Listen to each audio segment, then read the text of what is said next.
Local हे जे काश्मीरी आहेत, म्हणजे तुम्ही म्हणता घोडेवाले आहेत, दुकानदार आहेत, ते सामील आहेत? एक मी नेहमी म्हणतो की काश्मीरींना समजायला ना आपल्याला थोडं, आपणही अजून ते काश्मीरी आणि आम्ही भारतीय ह्याच्या चष्म्यातनं आपण त्यांच्याकडे बघत असतो. अ, तसं नाही आहे ते. जितकं आपण त्यांना काश्मीरी काश्मीरी म्हणतो तितकेच ते आपल्याला भारतीय भारतीय म्हणतात. तो त्यामुळे ते आपला चष्मा थोडासा मला वाटतं बदलायला लागेल. आपण एक क्षणभर असं विचार करू की आपल्या महाराष्ट्रातल्या लेट्स से ठाण्यामध्ये घरामध्ये एक बंदूकधारी आला आणि त्याने सांगितलं की तू हे काम करायचं आहेस, केलं नाही तर बायकोला मारून टाकेन. काय आपण एक्सपेक्ट करतो त्या माणसाकडनं? त्यांनी ते काम केलं म्हणून तो त्यांच्याशी सामील झाला असं म्हणायचं का असा आहे म्हणून तो करतो? तसंच म्हणून मी म्हणतो की ओके, काश्मीरी जनतेमधले काही लोक आयडिओलॉजिकली असतील, पण मी अजिबात असं म्हणणार नाही की काश्मीरी जनता ह्यांच्या बाजूने आहे. That is not correct. It is not correct to say की मुंबईमध्ये जेव्हा आतंकी हमला झाला तेव्हा कोणीतरी मुंबईमध्ये त्यांना बोटीवरनं आत येऊ दिलं, कुठेतरी लँड झाले म्हणून सगळे मुंबईकर खराब आहेत असं नाही म्हणता येतं. त्यातले दोघं तिघं खराब असतील. So I don't think Kashmiris are bad. पण येस, अशा टाईपचं काम विदाऊट लोकल सपोर्ट होत नाही. So I am trying to very draw a line between all Kashmiris and local support. Local support, yes. Local सपोर्टचे ग्रेडेशन्स आहेत. परत बघ, आता जे तिथे ऑपरेट केलेलं आहे ना त्यांना ते कळतं की दबावाखाली झालेला लोकल सपोर्ट एक आहे आणि आयडिओलॉजिकली मोटिवेटेड लोकल सपोर्ट वेगळा आहे. आताच मी म्हणलं ते घोडेवाल्यांना माहिती होतं. आता हे समजायला पाहिजे प्रत्येक ठिकाणी घोडेवाले कोण आहेत हे घोडेवाल्यांची जी काही युनियन आहे ते ठरलेलं असतं की अमुक जागी ह्या 20 घोडेवाल्यांनी जायचं. आता ती नावं टेररिस्टना माहिती आहेत की हेच 20 लोक फक्त घोडे घेऊन जातात, 20-30 जे काय असतील ते. No, if they send them a message कि हमको पता है तुम जाते हो, अगर तुम्हारे से कोई बात हुई तो हम मारेंगे आके. आता त्या घोडेवाल्यांनी काय करायचं? सो जेव्हा आपण म्हणतो लोकल सपोर्ट, आय थिंक हे ग्रेडेशन कळणं जरुरी आहे आणि जे काश्मीरमध्ये राहिलेत त्यांना हे ग्रेडेशन कळतं. म्हणजे ह्या इव्हेंटनंतर सुद्धा जे तिथे ऑपरेट करतात ना ते सगळे घोडेवाल्यांना अशा नजरेने नाही बघत. पण येस, सपोर्ट होता, ह्याच्याबद्दल काही दुमत नाही. आता तुम्ही काश्मीरमध्ये DG म्हणून काम केलं, ॲडिशनल DG मिलिटरी ऑपरेशन्स आणि काउंटर टेररिझमवर काम केलं आहे.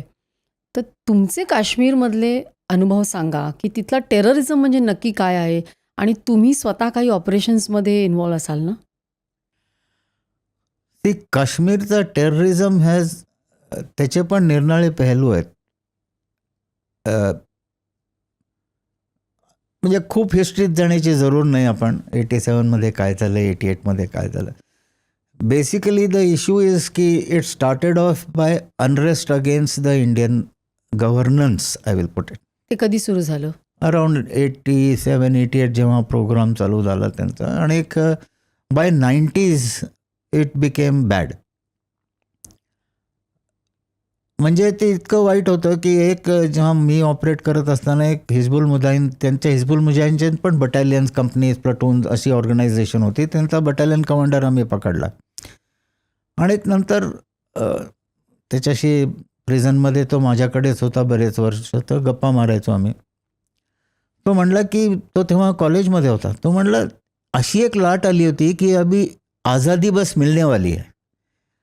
आणि तो म्हणला आम्हाला तेव्हा हा प्रश्न नव्हता आज़ादी मतलब क्या पहले और आज़ादी तो किससे, but that wave was there and then Pakistan played their hand and they exploited all these young people. मग अराउंड 94, 96, 97 मध्ये the foreign element of terrorists from Afghanistan, they started coming in म्हणजे pushed by Pakistan. And which is the time where I would say earlier there was at least some kind of a local upsurge, पण 94-95 नंतर it became pure terrorism. म्हणजे काय? म्हणजे त्याला local upsurge संपत गेलेला होता तोवर, आणि then only these bands of terrorist were roaming around, harassing people and forcing them on people. आणि by about 96-97 when I left the valley for the first time, it was very clear की आझादी is no longer the demand. नाही, आझादी म्हणजे त्यांना भारतापासून आझादी पाहिजे पण होती. पाकिस्तानमध्ये नव्हतं जायचं. पाकिस्तानमध्ये जायचं नव्हतं, म्हणून ते हिजबुल मुजाहिदीन क्रिएट केलं. आधी जम्मू काश्मीर लिबरेशन फ्रंट होतं. They wanted pure independence. So Pakistan stop supporting them and raise Hizbul Mujahideen. पाकिस्ताननीच केलं ते. हां, पाकिस्ताननीच केलं, आणि त्याचा तो सलाउद्दीन इंडियन तो गेला 87च्या इलेक्शन नंतर तिकडे. Hizbul Mujahideen was pro Pakistan. पण जेव्हा Hizbul Mujahideen also started breaking up because of continued action and they stop having enough hold, म्हणून मग त्यांनी त्यावेळेला हरकतुल अन्सार नावाची तंजीम सुरू केली, जी फॉरेनर्सची होती फक्त. आता ती नाहीशी झाली. मग लष्कर-ए-तोयबा, JEM वगैरे नंतर आले सगळे. So when these Pakistani terrorist started coming in, that time it became त्यांचा जो लिंक होता ना पब्लिकशी, तो वीक होत गेला. आधी ये हमारे बच्चे है वाला सीन होता, हळू ये बाहर के हैं. So that started going down. So obviously it became purely a terrorist action and no longer an ideological action. And that is why it continued going down continuously. Once that ideological backing संपलं जेव्हा, त्यामुळे आपोआपच ते कमी होत गेलं. माझ्या वेळेला मी बटालियन कमांडर असताना हाऊ मेनी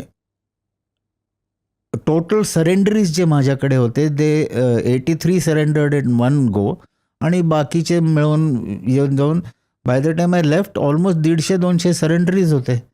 आम्ही एका वेळेला 50-60 म्हणजे थ्रूआउट द टेन्युअर 50-60 टेररिस्टना मारलं होतं.